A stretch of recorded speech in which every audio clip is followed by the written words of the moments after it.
শক্তিশালী বাতাসের কারণে দাবানলের গুরুতর হুমকিতে যুক্তরাষ্ট্রের ক্যালিফোর্নিয়ার ৬০ লাখের বেশি মানুষ। লস অ্যাঞ্জেলেস কাউন্টির বাইরে আনাহেইম, রিভারসাইড, সান বার্নার্ডিনো ও অক্সনার্ড সহ দক্ষিণ ক্যালিফোর্নিয়ার আরও কয়েকটি কাউন্টিতে মারাত্মক দাবানলের ঝুঁকিতে রয়েছে এই লাখ লাখ মানুষ।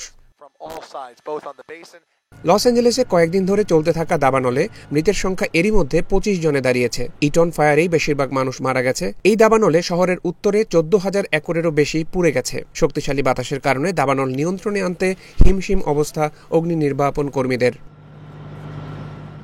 লস অ্যাঞ্জেলেসের কয়েকটি এলাকায় বিশেষভাবে বিপজ্জনক পরিস্থিতি নির্দেশক রেড ফ্ল্যাগ অ্যালার্ট জারি রেখেছে মার্কিন জাতীয় আবহাওয়া পরিষেবা। কয়েকটি এলাকায় বাতাসের গতি ঘণ্টায় ৭০ মাইলে পৌঁছতে পারে বলে সতর্কতা দেওয়া হয়েছে।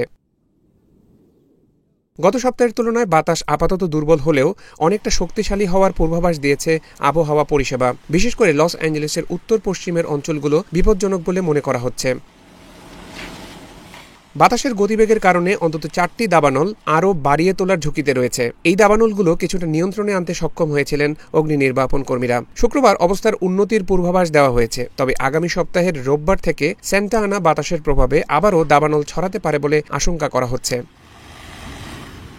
দাবানলের কারণে লস অ্যাঞ্জেলেসে ১,৮০,০০০ মানুষকে নিরাপদে সরিয়ে নেওয়া হয়েছে। এখনও হাজার হাজার মানুষ সরিয়ে নেওয়ার কাজ চলমান রয়েছে। দাবানলের কারণে লস অ্যাঞ্জেলেসে ১,৮০,০০০ মানুষকে নিরাপদে সরিয়ে নেওয়া হয়েছে।